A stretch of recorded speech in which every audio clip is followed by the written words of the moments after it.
ओम अज्ञानतिमिरान्धस्य ज्ञानाञ्जनशलाकया चक्षुरुन्मीलितं येन तस्मै श्रीगुरवे नमः। वाञ्छाकल्पतरुभ्यश्च कृपासिन्धुभ्येव च पतितानां पावनेभ्यो वैष्णवेभ्यो नमो नमः। जय श्री कृष्ण चैतन्य प्रभु नित्यानंद श्री अद्वैत गदाधर शिवासादि गौर भक्तवृंद। हरे कृष्णा कृष्णा कृष्णा हरे हरे, हरे राम राम राम हरे हरे। कल हम लोग का स्टॉप हुआ था एट श्लोका नंबर 219, 219 आदि खंड नवम अध्याय यानी 9th चैप्टर ऑफ आदि खंड। आगे बढ़ते हैं श्लोका नंबर 220 पर। चैतन्य कृपाय हय नित्यानंदे रति, नित्यानंदे जानिले आपाद नहीं कति। तो कल जैसे हमारा बताया गया था कि हे आदिदेव श्री नित्यानंद राय, आपकी कृपा से ही हम श्री चैतन्य देव का जो महात्मा है वो स्फुट होता है। यानी हम चैतन्य देव के बारे में तभी समझ पाएंगे जब नित्यानंद प्रभु हम पर कृपा करते हैं। अब इस श्लोका में बोला गया है कि श्री चैतन्य देव की कृपा से ही हम नित्यानंद में रति पाते हैं। यानी हमारे मन में नित्यानंद प्रभु के प्रति जो रति होता है, जो प्रेम होता है, वो श्री चैतन्य देव कृपा करते हैं तभी पॉसिबल होता है। श्री नित्यानंद प्रभु के तत्व को जान लेने से कहीं भी कोई आपद नहीं रहती है। यानी जब हम नित्यानंद प्रभु को जान लेते हैं तो हमारे जीवन में कोई आपदा नहीं रहती है। हमारे जीवन का सबसे बड़ा आपदा क्या है कि हम इस संसार में जीवन और मृत्यु के चक्र में फंसे हुए हैं। तो जब हम पर नित्यानंद प्रभु की कृपा होती है, महाप्रभु की कृपा से, श्री चैतन्य देव की कृपा से, जब हम नित्यानंद प्रभु के प्रति हमारे अंदर लगाव होता है, रति होती है, और जब हम उनके तत्व को समझ लेते हैं, तब हमारे जीवन का जो सबसे बड़ी आपदा है वो है इस संसार चक्र में फंस जाना और उससे मुक्ति को पाना। तो वो जो जीव की जो बद्ध दशा है उससे हम मुक्त हो जाते हैं, उसे नित्यानंद प्रभु हमें मुक्त करते हैं। और जो नवदा भक्ति है, जिस तरह से हम श्री कृष्ण की, गौर कृष्ण की सेवा का अधिकार हमें देते हैं। श्रीला नरोत्तम दास ठाकुर कहते हैं कि हेना निताई बिने भाई, राधा कृष्ण पाइते नाई, दृढ़ करी धर निताई रह पाए। बोल रहे हैं कि अगर निताई नहीं होंगे, हे भाई अगर निताई नहीं है तो हम राधा कृष्ण की को कभी भी पा नहीं सकते। राधा कृष्ण पाइते नहीं, हम कभी भी राधा कृष्ण को नहीं पा सकते। इसलिए दृढ़ करो, बहुत मजबूती से नित्यानंद प्रभु के चरणों को पकड़ लो, एकदम दोनों हाथों से पकड़ लीजिए उनके चरणों को, ताकि हम नित्यानंद प्रभु की कृपा से श्री राधा कृष्ण को पा सके। मुक्त पुरुष ही श्री नित्यानंद प्रभु के अनुगत्य से श्री गौर सेवा सागर में निमग्न होने की योग्यता रखते हैं। जो मुक्त पुरुष होते हैं, जो इन 3 गुणों से ऊपर उठ जाते हैं, वो ही श्री नित्यानंद प्रभु के अनुगत्य को स्वीकार करते हैं। और जो नित्यानंद प्रभु के अनुगत्य को स्वीकार करता है वो ही गौर सेवा सागर में डूब सकता है, यानी गौर हरि की सेवा पा सकता है। संसारे पार है या भक्ति रसागरे, ये डूबी वे से भजू का निताई चांदे रे। केहा बोले नित्यानंद ये न बलराम, केहा बोले चैतन्य रा बड़ा प्रिय धाम। तो जो संसार समुद्र से पार होकर भक्ति सागर में डूबने के इच्छुक हैं, वे श्री नित्यानंद चंद्र का भजन करें। कोई कहता है कि श्री नित्यानंद श्री बलराम है, कोई कहता है श्री चैतन्य देव के बड़े प्रिय धाम है। यानी अगर हम किस में डूब रहे हैं? अभी हम इस संसार के समुद्र में डूबे हैं, जो मटेरियल वर्ल्ड पूल है उसमें हम घूम रहे हैं, हम इसमें से बाहर नहीं निकल पा रहे हैं। अगर हम इसमें से निकलना चाहते हैं तो हमें किस में डूबना होगा? भक्ति के सागर में डूबना होगा। जब हम जब हम नित्यानंद प्रभु को भजन करेंगे तो हमें भक्ति प्राप्त होगी, यानी हमें श्री चैतन्य महाप्रभु की कृपा प्राप्त होगी, जिनके कारण हमें राधा और कृष्ण प्राप्त होंगे। तो इसलिए कोई कहता है कि नित्यानंद प्रभु कौन है? श्री बलराम है, और कोई कहता है कि वो श्री चैतन्य देव के बड़े प्रिय धाम है। तो श्री चैतन्य देव को अगर कोई सबसे ज्यादा प्रिय है तो वो कौन है? श्री नित्यानंद। गुरु नित्यानंद का भाव में परिचय दर्शन रहित तदे कनिष्ठ ग्रंथकार की आदर्श सेवा निष्ठा। किवा यति नित्यानंद किवा भक्त ज्ञानी, यारा ये ना मता इच्छा ना बोलाए किन। एक से के दे चैतन्यरा नित्यानंद नहीं, तबु से पाद पद्म रहु का हृदय। श्री नित्यानंद का कोई यतीम कहे, कोई यति कहे, कोई भक्त एवं ज्ञानी कहे, अथवा जिसकी जैसी इच्छा हो वैसा ही क्यों ना कहे, श्री नित्यानंद श्री चैतन्य चंद्र के जो कुछ भी क्यों ना हो, तब भी उनके चरण कमल मेरे हृदय में विराजमान रहे। तो हम नित्यानंद प्रभु के बारे में कुछ भी कह सकते हैं, कोई उनको यति कहता है, कोई भक्त कहता है, कोई ज्ञानी कहता है, जिसकी जैसी इच्छा हो वो वैसा कह सकता है नित्यानंद प्रभु को। श्री चैतन्य महाप्रभु के वो कुछ भी क्यों ना लगते हो, तब भी उनके जो चरण कमल है वो मेरे हृदय में विराजमान है, क्योंकि बिना नित्यानंद प्रभु की कृपा के हम गौर हरि की कृपा को नहीं प्राप्त कर सकते। इसलिए हमें बहुत ही दृढ़ता से, बहुत ही अच्छे से उनके चरणों को पकड़ लेना है। एता परिहारे ओ ये पापी निंदा करे, तबेला थी मारो तारा शिरे राहु परे। इतना परिहार करने पर भी जो पापी श्री नित्यानंद प्रभु की निंदा करते हैं, तब मैं उनके सिर पर लात मारूंगा। तो इस तरह वो बता रहे हैं कि वो कोई पापी ही होगा जो नित्यानंद प्रभु की निंदा करता है या उनको स्वीकार नहीं करता, उनको अस्वीकार करके सिर्फ गौर हरि को के शरण लेना चाहता है। तो गौर हरि ऐसे व्यक्ति को कभी कृपा नहीं करेंगे। श्री नित्यानंद की महिमा से ईर्ष्या युक्त होकर जो सब नारकी उनकी निंदा करते हैं, उनकी नारकी यानी जो नरक जाएंगे, जो महाप्रभु के सबसे प्रिय श्री नित्यानंद प्रभु की महिमा से ईर्ष्या करते हैं, जलन करते हैं, वो ऐसा करके उनकी निंदा करते हैं, तो ऐसे लोग कहाँ जाएंगे? नरक जाएंगे। उनकी भगवान मर्यादा उल्लंघन की पुनः चेष्टा हमेशा के लिए दूर करके नित्य कल्याण साधन और सुमति लाने के निमित्त मस्तक पर पद आघात करने के लिए भी प्रस्तुत हो। इस तरह वो लेखक बोल रहे हैं कि अगर मुझे उनको सही रास्ते पे लाने के लिए, अगर उनको सर पर मुझे अपने पैरों से आघात भी करना पड़े, यानी मुझे लात भी मारना पड़े, तो मैं ऐसा जरूर करूंगा, जिससे कि उनको थोड़ी बुद्धि आ जाए और वो अपनी जो गलत उनकी सोच है वो परिवर्तित हो जाए। महापाषांडी के प्रति भी अमंदो दयामय श्री ठाकुर महाशय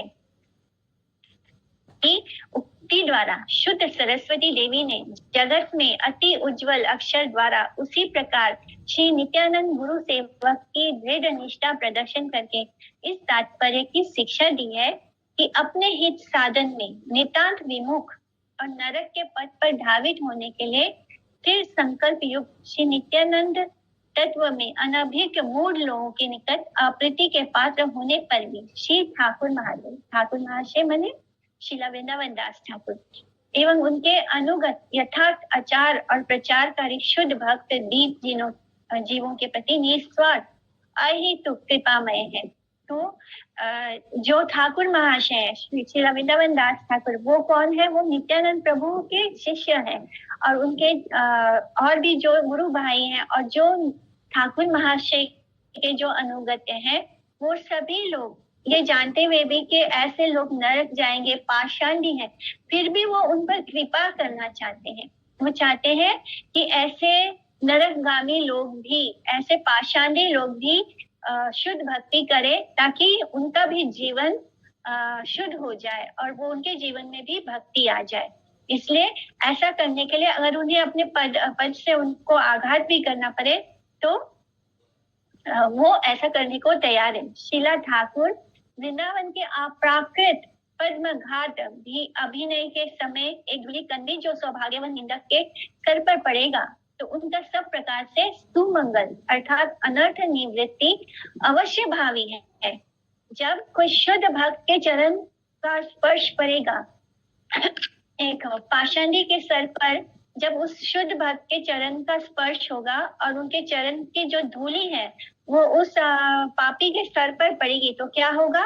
उसके हृदय परिवर्तन हो जाएगा, उसको सुबुद्धि प्राप्त होगी, जिससे कि उसके हृदय में भी भगवान की भक्ति जागृत हो जाएगी। तो इसलिए हम वृंदावन की रज की ऐसी महिमा है, क्योंकि वृंदावन की रज पे गोपियों का, श्री कृष्ण का, राधा रानी का, जितने भी भगवान के जो भी शुद्ध भक्त हैं, उनकी चरण धूली है वृंदावन की रज, इसलिए उस वृंदावन की रज को कैसे हम माथे पर लगाते हैं, इसी तरह जो शुद्ध भक्त की चरणों की जो रज होती है उसको जब हम अपने माथे पर धारण करते हैं तो हमें भगवान की भक्ति प्राप्त होती है।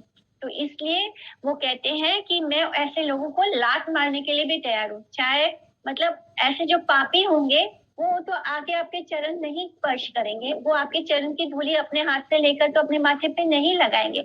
तब बहुत कृपामय होकर श्री ठाकुर महाशय क्या कहते हैं कि मैं ऐसे लोगों को भक्ति के मार्ग पे लाने के लिए उनके ऊपर अपने लात से प्रहार करने के लिए भी तैयार हूँ, जिससे कि मेरे चरण की धूली उनके सर पर पड़ेगी तो क्या होगा, वो अपनी जो असुरी प्रवृत्ति है, जो उनके जो मटेरियलिस्टिक सोच है उससे वो बाहर आ जाएंगे। तो इसलिए श्री विष्णु वैष्णव की इस प्रकार महाकरुणा अपने हित और अहित में अनभिद निर्बोध अभक्त बुद्धि और कल्पना के अतीत है।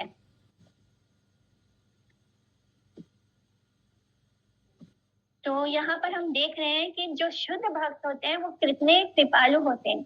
अगर वो किसी को लात मारेंगे तो ऑब्वियसली वो भी उन पे प्रहार करने की पूरी चेष्टा करेगा, किंतु उनको इस बात से कोई अपने अहित की उनको कोई चिंता नहीं है, चाहे मेरे साथ कुछ भी क्यों ना हो जाए, लेकिन अगर मेरे ऐसा करने से ये व्यक्ति भक्त बन सकता है तो मैं ऐसा करने के लिए भी तैयार हूँ। ये होती है एक शुद्ध वैष्णव का जो क्वालिटी है, वो ये होता है कि वो अपनी चिंता नहीं करता, उसको अपने हित की कोई चिंता नहीं, उसको लगता है कि हर कोई भगवान की भक्त बन जाए।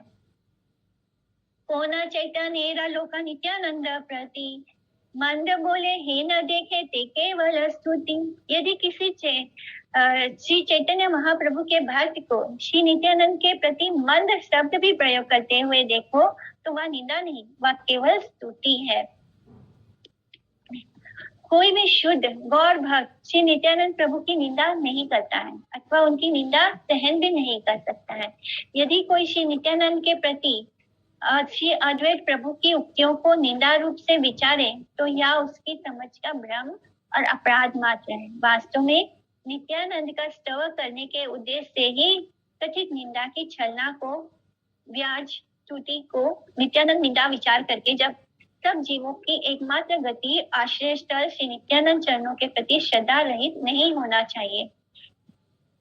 इस तरह एक लीला हुई है जिसमें नित्यानंद प्रभु और श्री अद्वैत प्रभु एक दूसरे से क्योंकि जो दो भक्त होते हैं वो लीला करते हैं, उनकी निंदा नहीं विचार करना चाहिए। नित्य शुद्ध ज्ञानवंत वैष्णव सकल तबे ये कलह देख सब कुतूहल। क्योंकि सभी वैष्णव नित्य शुद्ध ज्ञानवान है, उनके भीतर जो तुम कला देखते हो वह सब उनका कौतुक है। तो जितने भी वैष्णव डिवोटीज होते हैं वो बहुत ही बुद्धिमान होते हैं, इसलिए जब वो कुछ कला कर रहे होते हैं तो वो उनकी लीला होती है, उनके आपस की लीला होती है, वो कौतुक कर रहे होते हैं या खेल रहे होते हैं। और इसलिए वैष्णव आचरण में कहा गया है, जैसे मैंने वैष्णव अपराध में बताया था कि जब जो शुद्ध भक्त होते हैं, जैसे अगर मेरे गुरु हैं और आपके गुरु अलग अलग हैं, अगर वो आपस में लड़ रहे हैं तो हमें दोनों में से किसी का भी पक्ष नहीं लेना है। हम शिष्य हैं वो दोनों गुरुओं में से किसी का भी पक्ष नहीं लेंगे। हम नहीं बोलेंगे कि हमारे गुरु सही है आपके गुरु गलत है, तो ऐसा बोलने से हम सबको अपराध लगेगा, क्योंकि वो दोनों गुरु परमहंस के लेवल पर होते हैं और वो जो कुछ भी आपस में कर रहे हैं वो उनकी लीला होती है, वो आपस में उनके बीच का आदान प्रदान होता है, कुछ उनकी लीला होती है, उसके बीच में बोलने का अधिकार हम सबको नहीं है। क्योंकि वो जो कुछ भी होता है, जो दो शुद्ध भक्तों के बीच में होता है, उसमें अगर हम किसी एक का भी पक्ष लेते हैं तो क्या होगा, हमें वैष्णव अपराध लग जाएगा, क्योंकि दोनों भी गलत नहीं है, दोनों अपनी लीला कर रहे हैं, कौतुक कर रहे हैं, जिसके वजह से हमें सिर्फ चुपचाप उनकी लीला को देखना है। हमें कभी भी दोनों में से किसी का पक्ष नहीं लेना है, ना ही किसी को सही या गलत बोलना है, क्योंकि वो दोनों में से कोई भी गलत नहीं है, दोनों ही सही है, दोनों कुछ कौतुक कर रहे हैं, कुछ लीला कर रहे हैं।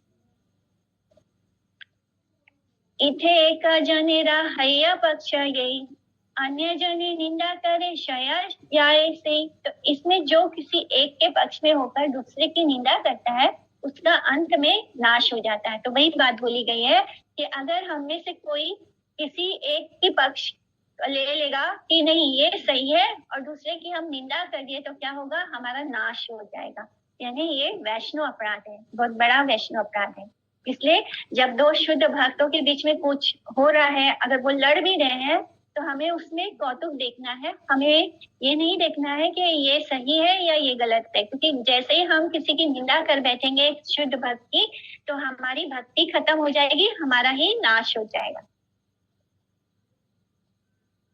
नित्यानंद स्वरूपे से निंदा ना लय, तान पथे ठाकिले से गौर चंद्र पाए। नित्यानंद के प्रति आनंदक होकर यदि कोई उनके पथ का अनुसरण करे तो वह निश्चय ही श्री गौर चंद्र को प्राप्त कर लेगा। इसलिए हमें जो भी व्यक्ति है वो अगर नित्यानंद प्रभु के प्रति उनके मन में कोई निंदा वाली भावना नहीं है और वो उनके पथ का अनुसरण करता है, नित्यानंद प्रभु को फॉलो करता है, तो क्या होगा, उसे निश्चय ही श्री गौरचंद्र प्राप्त हो जाएंगे।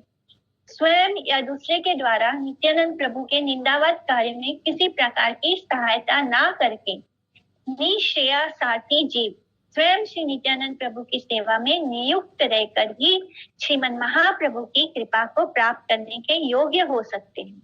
श्री नित्यानंद प्रभु का अनुगमन करने से ही श्री गौर कृपा कटाक्ष अवश्य भावी है, किंतु श्री नित्यानंद की सेवन चलना द्वारा अपना पराया नित्यानंद प्रभु की निंदा या महात्म्य को कम करने का प्रयास निश्चय ही जीव की निरयगामी करेगा। तो इस तरह हमें नित्यानंद प्रभु में दोष बुद्धि नहीं करनी है। वो जो कुछ भी कर रहे हैं, उनके और चैतन्य महाप्रभु के बीच में भी बहुत सारी लीलाएं हो रही है, तो वो उनकी लीला है, हमें उनमें दोष नहीं देखना है, हमें उनका पक्ष नहीं लेना, हमें उनकी निंदा नहीं करनी, हमें हर समय उनके शरणागत रहना है, जिससे क्या होगा, हमें श्री गौरचंद्र प्राप्त होंगे, श्री गौर हरि प्राप्त होंगे। हे न दीन हैवा की चैतन्य नित्यानंद, देखी व वेष्टिता चतुर्दी के भक्त वृंद। तो क्या कभी ऐसा दिन भी होगा जब मैं श्री चैतन्य महाप्रभु और श्री नित्यानंद प्रभु को चारों ओर से भक्त वृंद वेष्टित रूप से दर्शन करूंगा। इस तरह वो प्रार्थना कर रहे हैं ठाकुर महाशय कि कब ऐसा दिन आएगा जब वो श्री चैतन्य महाप्रभु और नित्यानंद प्रभु का चारों ओर से भक्त वृंद वेष्टित यानी सब अपने उनके भक्तों के संग उनका दर्शन कर पाएंगे। नित्यानंद को एकमात्र प्रभु समझकर उनके दास से संबंध सूत्र से गौर भजन में ग्रंथकार की लालसा। सर्वभावे स्वामी ये न हया नित्यानंद, तार हया भजी ये न प्रभु गौरचंद्र। तो सर्व भाव से श्री नित्यानंद प्रभु मेरे स्वामी हैं। मेरी यही इच्छा है कि मैं उनका होकर ही श्री गौरचंद्र का भजन करूं। स्वामी शब्द देखने मात्र से कोई जैसे गौर नागरिक की भांति श्री नित्यानंद को अपना स्वामी बनाने का प्रयास ना करें। श्री गुरुदेव श्री नित्यानंद प्रभु के अनुगत्य में यानी जो नित्यानंद प्रभु है, जो बलराम प्रभु है, गुरु तत्व है, तो हमें उनको कैसे देखना है, श्री गुरुदेव के रूप में देखना है। अगर हमारी दीक्षा ना हो तो हम श्री नित्यानंद प्रभु को गुरु रूप में स्वीकार करके उनके अनुगत्य में होकर श्री गौर हरि की शरण ले सकते हैं। नित्यानंद प्रभु के साथ श्री गौरांग महाप्रभु का सेवा व्रत की गौर भक्त ग्रंथकार की नित्य अभिलाषा है। तो श्री ठाकुर महाशय चाहते हैं कि वो नित्यानंद प्रभु का अनुगत्य करें और उनके द्वारा ही वो श्री गौरांग महाप्रभु को की सेवा को अधिकार प्राप्त कर पाए। श्री नित्यानंद के अनुगत्य में उनको ही प्रभु रूप से वदन पूर्वक उनका ही संपाद्य और उनके अधिकार में श्री गौर सेवा के अनुकूल भाव से सहायता प्रचेष्टा में ही श्री ग्रंथकार यानी श्री वृंदावन दास ठाकुर का गौर भजन अनुराग निहित है। तो जिस तरह हम श्रीला गुरुदेव की शरण लेकर ही श्री राधा कृष्ण की सेवा को प्राप्त करते हैं, श्री गौर हरि की सेवा को प्राप्त करते हैं, श्री नित्यानंद प्रभु की सेवा को प्राप्त करते हैं, तो इसी तरह श्री नित्यानंद प्रभु जो है वो गुरु तत्व है। तो हमें क्या करना है, हमें उनके ही शरण लेकर श्री गौर हरि की सेवा करनी है, तभी हमें श्री गौर हरि प्राप्त होंगे। नित्यानंद स्वरूपेरा स्थाने भागवत, जन्मे जन्मे परिवार ए अभिमत। तो मेरा यही अभिप्राय है कि मैं जन्म जन्म में श्री नित्यानंद स्वरूप के पास श्रीमद् भागवत का अध्ययन करूं। तो इस तरह वो उनकी यही एकमात्र इच्छा है, अभिलाषा है कि मैं जन्म जन्म हर जन्म में श्री नित्यानंद स्वरूप के पास, नित्यानंद प्रभु की शरण में ही उनके पास बैठकर श्रीमद् भागवत का अध्ययन करूं। श्रीमद् भागवतम जो कि साक्षात श्री कृष्ण है, श्री नित्यानंद प्रभु द्वारा मुझ में श्रीमद् भागवत का अर्थ हृदय में धारण करने की शक्ति संचार करने पर उनके भृत्य रूप में से मैं अनुक्षण, भृत्य रूप यानी उनके दास रूप में से मैं अनुक्षण उनके समीप जब नित्यानंद प्रभु कृपा करेंगे, तभी श्रीमद् भागवत में क्या है, उसका क्या अर्थ है, वो हमारे हृदय में धारण होगा, वो हमारे हृदय में प्रकाशित होगा।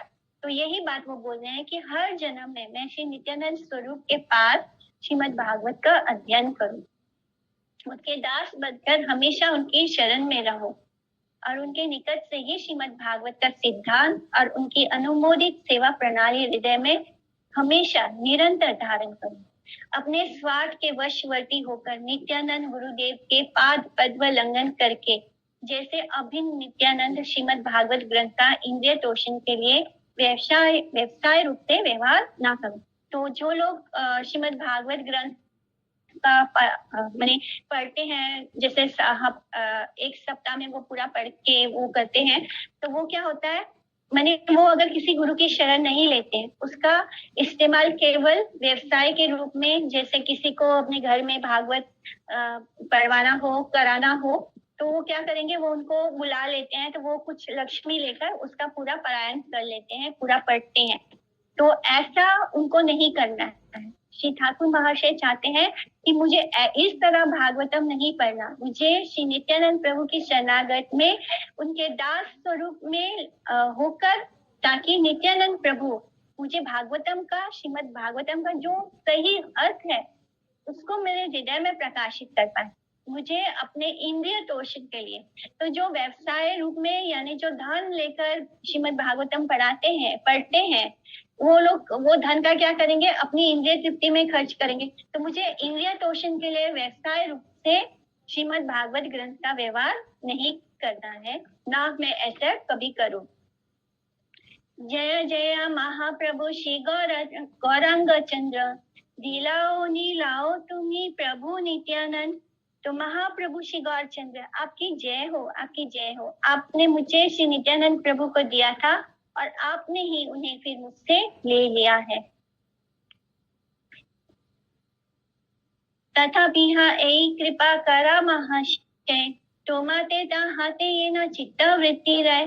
तब भी हे महाप्रभु, आप ऐसी कृपा कीजिए कि जिस प्रकार भी हो, आप एवं प्रभु नित्यानंद में मेरी चित्तवृत्ति बनी रहे। श्रीमद महाप्रभु ने मेरी तरह दीन जन के प्रति अहेतु की कृपा प्रकाश करके नित्यानंद प्रभु को मेरे श्री गुरु रूप में से प्रदान पूर्वक अनुग्रह वितरण किया है, एवं श्री नित्यानंद प्रभु की लीला संगोपन में उन्होंने ही फिर उनको मेरे निकट से ग्रहण किया है। हे प्रभु, उनकी एवं आपकी लीला संगोपन हेतु आदर्शन से मेरी चित्तवृत्ति जैसे अन्यत्र धावित न हो, इस प्रकार कृपा करना। जैसे चिर दिन ही आप दोनों के पाद पद्मों की सेवा में अपने अवश्य विक्षिप्त चित्त को संलग्न रख सकूं। इस उक्ति द्वारा ग्रंथकार ने प्रत्येक श्री गुरुदास को दैन्य और स्वरूप धर्म की शिक्षा प्रदान की है। तो इस तरह उन्होंने बताया है, श्रीला वृंदावन दास ठाकुर महाशय बता रहे हैं कि किस तरह एक शिष्य को कैसा होना चाहिए, कैसे उसको अपने गुरु के प्रति उसके भाव किस तरह होने चाहिए। उसको ये दृढ़ विश्वास रखना चाहिए कि उनके गुरु के द्वारा ही मुझे मेरे राधा माधव मिलेंगे, मेरे गौर हरि मुझे गुरु के द्वारा ही प्राप्त होंगे, और कोई साधन नहीं है और कोई रास्ता नहीं है। तो यहाँ पर वो बोल रहे हैं कि हे गौरचंद्र, आपकी कृपा से ही मुझे गुरु रूप में श्री नित्यानंद प्रभु प्राप्त हुए थे, और फिर आपने ही उन्हें मुझसे ले लिया। मैंने जब उनकी अप्रकट लीला हुई तो नित्यानंद प्रभु चले गए, तो वो ही कह रहे हैं कि आपने ही दिया था, आपने ही ले लिया। लेकिन उनके जाने के बाद भी मेरी जो चित्त है, मेरा जो कॉन्शियसनेस है, वो हमेशा आप दोनों में बना रहे, आप दोनों से कभी अभिन्न ना हो, आप दोनों से कभी दूर ना हो। तुम्हारा परम भक्त नित्यानंद राय, बिना तुम्हें दिले तारे केहा नहीं पाए। श्री नित्यानंद राय आपके परम भक्त हैं, आपकी कृपा बिना अर्थात आपके दिए बिना उनको कोई नहीं पा सकता है। तो श्री नित्यानंद प्रभु जो है वो आपके परम भक्त है, यानी श्री चैतन्य महाप्रभु के परम भक्त है।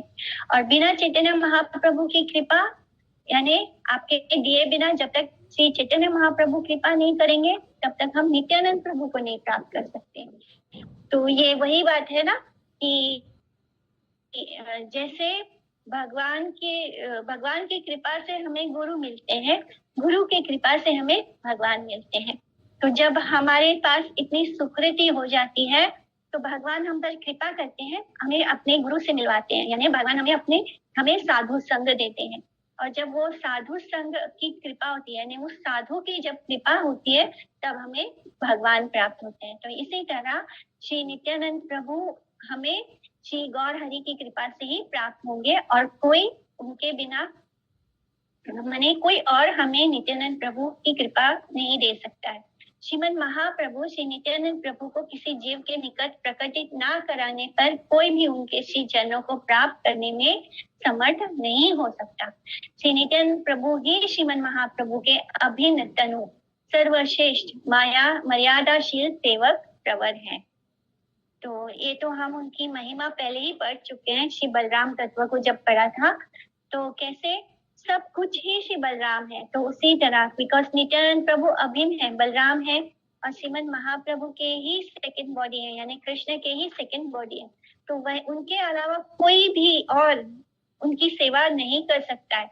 इसलिए अगर हमें भगवान की सेवा करनी है तो हमें नित्यानंद प्रभु की शरण लेना ही होगा, क्योंकि भगवान की जो भी जितनी भी सेवा है वो सब कुछ नित्यानंद प्रभु ही कर रहे हैं। तो हमें वो सेवा तभी मिल सकती है जब हम दासानुदास बने। तो नित्यानंद प्रभु श्रीमद महाप्रभु के दास हैं, तो हमें नित्यानंद प्रभु का दास बनेंगे तभी हम उनकी को सेवा प्राप्त कर पाएंगे। वृंदावन आदि करी भ्रमे नित्यानंद, यावत ना बना प्रकाश गौर चंद्र। तो जब तक श्री गौरचंद्र ने अपने को प्रकाशित नहीं किया तब तक श्री नित्यानंद प्रभु श्री वृंदावन आदि स्थानों में ही भ्रमण करते रहे। वो वृंदावन में ही रहे, वो नवद्वीप वापस नहीं गए। वो इंतजार कर रहे थे कि कब श्री गौर हरि अपने संकीर्तन का प्रकाशित करेंगे, और फिर जो संकीर्तन उत्सव है, जो उनका संकीर्तन के लिए जो आए हैं श्री गौरचंद्र, जब वो उसको प्रकाशित करेंगे तब तक नित्यानंद प्रभु उनसे नहीं भेंट करेंगे। इसलिए नित्यानंद प्रभु वृंदावन और वहां के आदि स्थानों में ही भ्रमण करते रहे।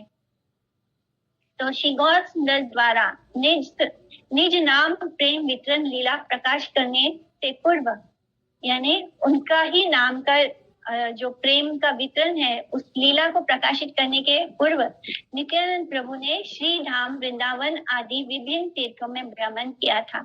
श्री गौर सुंदर ने विद्या विलास आदि गूढ़ आत्मगोपन लीला के बाद जब तक अपने अंतरंग भक्तों के निकट अपनी महावदनाएं लीला प्रकाशित नहीं की थी, तब तक श्री नित्यानंद प्रभु ने उनके ही आदर्शन से विरह में कातर होकर समग्र भारतवर्ष के विभिन्न कृष्ण वसति स्थलों पर उनके अन्वेषण की लीला प्रदर्शित की।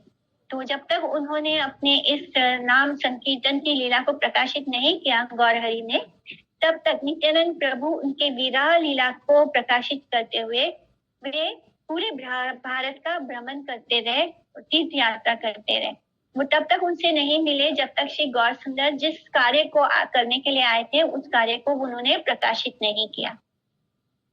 नित्यानंद स्वरूपेरा तीर्थ पर्यटन, यह सुने तारे मिले प्रेम धन। श्री कृष्ण चैतन्य नित्यानंद चांद जान, वृंदावन दास तछु पद युगे गान। तो इति आदि खंडे श्री नित्यानंद दास बाल लीला तीर्थ यात्रा कथनम नामम नवमो अध्याय। मैंने इस 9th अध्याय का 9th चैप्टर यहाँ पे फिनिश होता है। और इस चैप्टर को जिन्होंने भी सुना है, जो कोई श्री नित्यानंद प्रभु की तीर्थ यात्रा को कृष्ण प्रेम धन की प्राप्ति होगी। श्री कृष्ण चैतन्य एवं श्री नित्यानंद चांद जिनके जान है, जिनके जीवन है, वे वृंदावन दास उनके युगल श्री चरणों में उनकी महिमा का गान करते हैं। इस तरह ये 9th चैप्टर हम फिनिश करते हैं और हम 10th चैप्टर को कर लेंगे। आज की क्लास को हम यहाँ पे स्टॉप करेंगे, ठीक है।